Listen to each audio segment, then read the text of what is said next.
आज का क्लास है लोड बेरिंग वाल के बारे में। क्रॉस सेक्शन पढ़ना। अब क्रॉस सेक्शन क्या है? Cross section of a load bearing wall over spread footing. अब स्प्रेड फुटिंग के में लोड बेरिंग वाल है, उसको सेक्शन करके देखेंगे तो कैसा दिखाई पड़ेगा। तो पहले हम लोग समझें प्लान किसको कहते हैं, किसी भी बिल्डिंग का प्लान या टॉप व्यू। तो प्लान का ये इमेज किया जाता है कि किसी भी बिल्डिंग के विंडो के सील लेवल से 15 सेंटीमीटर ऊपर हॉरिजॉन्टल काट देंगे हम लोग, बिल्डिंग को ऊपर से हटा दिया और तब नीचे मुंह देखने से जो हम लोग का हासिल होता है वही टॉप व्यू होता है या प्लान कहलाता है। यानी कि खिड़की के सील लेवल से 15 सेंटीमीटर ऊपर से हॉरिजॉन्टल काट दिया जाए और काटने के बाद जो हम लोग को दिखाई पड़ेगा वही हम लोग का टॉप व्यू या प्लान कहलावेगा। एक होता है क्रॉस सेक्शन लॉन्गिट्यूडनल, एक क्रॉस होता है। तो क्रॉस का मतलब होता है एक सिरे से दूसरे सिरे तक काट दिया लेफ्ट टू राइट बिल्डिंग को, तो ये क्रॉस कहलावेगा। लॉन्गिट्यूडनल लेंथ वाइज काटेंगे हम लोग किसी भी बिल्डिंग को, तो वो क्या हो जाएगा लॉन्गिट्यूडनल सेक्शन। जिस तरह से हम लोग किसी भी बांस या बैम्बू है उसको लंबा लंबी दो हिस्सा में काट देंगे, फाड़ देंगे, उसको ब्रेक कर देंगे, तो वो कहलावेगा लॉन्गिट्यूडनल सेक्शन। अगर बीचे बीच काट दिया उसको 100 से आड़ी से, तो वो कहलावेगा क्रॉस सेक्शन। तो यहाँ पर अभी हम लोग का जो ड्राइंग दिया हुआ है यह है cross section of load bearing wall over spread footing. Spread footing कोई है, उस पर हम लोग क्रॉस सेक्शन लोड बेरिंग वाल के बारे में जानना है। तो सबसे नीचे फाउंडेशन का जो विड्थ हो गया हम लोग को 800 mm, सब ऑल डायमेंशन आर mm दिया हुआ है। इसका थिकनेस है जो है ढलाई किया हुआ है बेड ब्लॉक का 300 mm है। सीमेंट कंक्रीट फाउंडेशन है 1:4 है, 1:2:4। एक हिस्सा सीमेंट हो गया, 2 हिस्सा सैंड हो गया, 4 हिस्सा एग्रीगेट हो गया। उसके बाद ब्रिक वर्क का काम हुआ है। तो ऑफसेट दे करके पहला ऑफसेट दायां और बायां जो चारों तरफ से दिया गया ऑफसेट वो 15-15-30 दिया हुआ है। तो 300 mm ऑफसेट हो गया, 150 mm 150 mm। तो 150 mm में जो है इधर घटा लिया तो बच गया 500 mm। तो ब्रिक वर्क दिया, फर्स्ट ऑफसेट जो है 500 mm हो गया। उसके बाद सेकेंड जो ऑफसेट करता है L/4 करता है। अब पहला ऑफसेट 15 से मानी 150 mm दायां 150 mm बायां कटेगा, यानी कि 15 सेंटीमीटर। सेकेंड ऑफसेट जो यहाँ का कटेगा वो L/4 ईंट का जितना लेंथ होता है उसका चौथाई, यानी कि 50 mm इधर और 50 mm इधर। तो 50 दूना 100 mm हो गया, 500 mm में से 100 mm चला गया तो 400 हो जाएगा। 400 mm का हम लोग का ब्रिक वर्क यहाँ पर हो गया up to PL plinth level तक हो गया। उसके बाद ऊपर का जो हो गया स्ट्रक्चर सुपर स्ट्रक्चर हो गया, ये 300 का हो गया। 300 का मतलब हो गया फिर 100 का कमी हो गया, तो 50 mm लेफ्ट कटा, 50 mm राइट कटा, तो 100 mm हो गया। 400 में से 100 चला गया, 300 mm। 300 mm थिकनेस का हम लोग का सुपर स्ट्रक्चर हो गया। यहाँ पर हम लोग का PL है, प्लिंथ है। प्लिंथ लेवल पर ही हम लोग का फ्लोरिंग है। फ्लोरिंग में ऊपर में जो हम लोग का टाइल्स दिया हुआ है 15 mm thick tile flooring over 100 mm cement concrete bed. नीचे में सीमेंट कंक्रीट का बेड है, उसके ऊपर टाइल्स लगा हुआ है। उसके नीचे ब्रिक वर्क होगा, उसके नीचे हम लोग का है सैंड दिया हुआ है। उसके बाद ये हम लोग का हो गया PL टू लिंटेल हाइट जो है 200 मानी 2000 mm है, यानी 2 मीटर है, 7 फीट है। यहाँ D से डोर हो गया, यहाँ पर डोर है। तो लिंटेल हाइट हम लोग कितना हो गया 2000 mm, यानी कि 2 मीटर 7 फीट।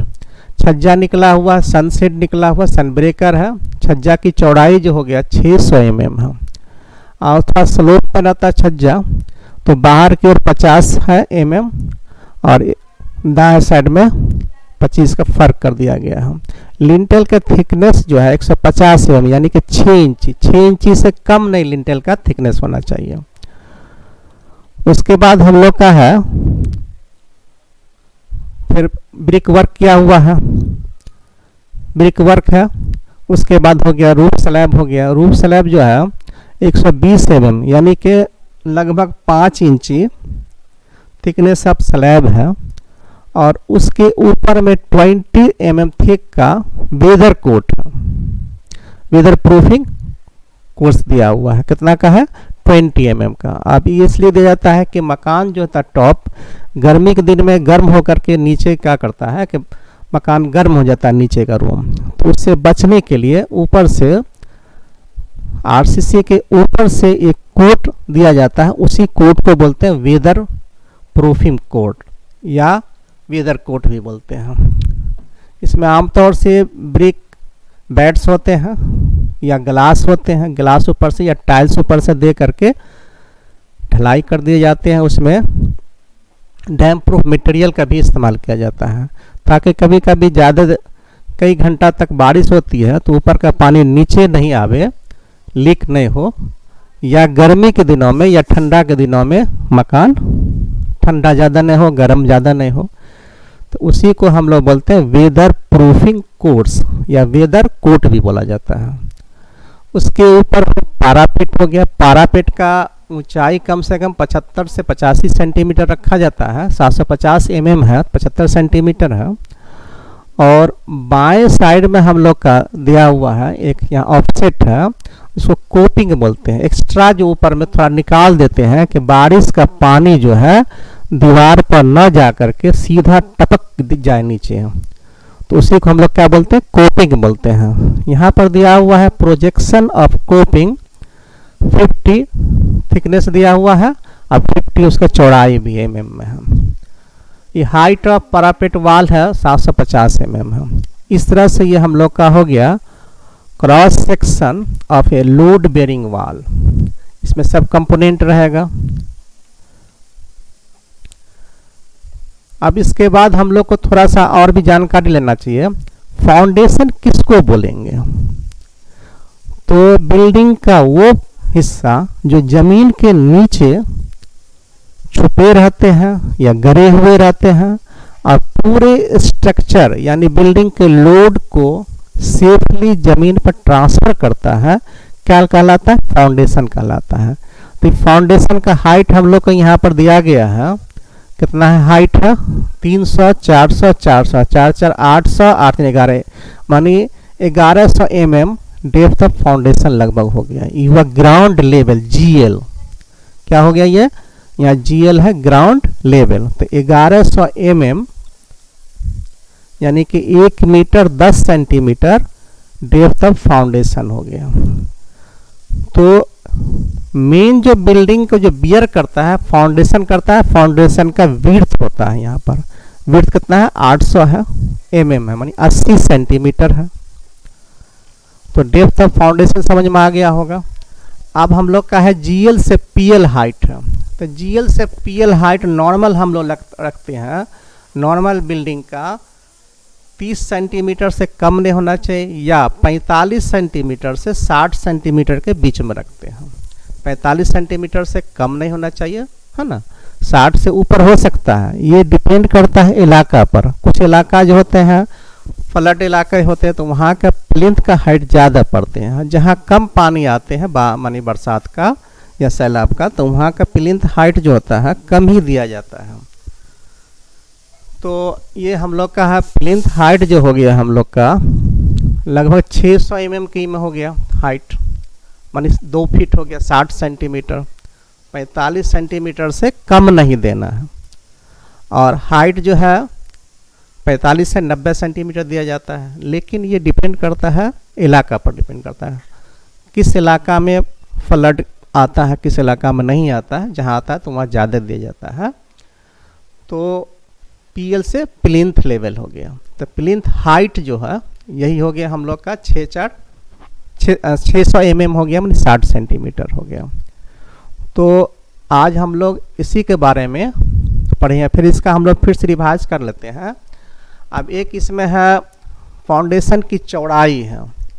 तो 2T + 30 से फाउंडेशन बेड की चौड़ाई मालूम किया जाता है। 2T + 30, जहाँ T जो है सुपर स्ट्रक्चर का विड्थ हो गया, यानी वाल हम लोग ऊपर दे रहे हैं तो वाल का चौड़ाई हुआ टी, 2t प्लस 30, जहाँ t जो हो गया विड्थ ऑफ सुपर स्ट्रक्चर हो गया। इस फार्मूला से कम नहीं देना है। फाउंडेशन की गहराई भी हम लोग एक थंब रूल है 30 प्लस h/10, जहाँ h जो है हाइट ऑफ रूम है।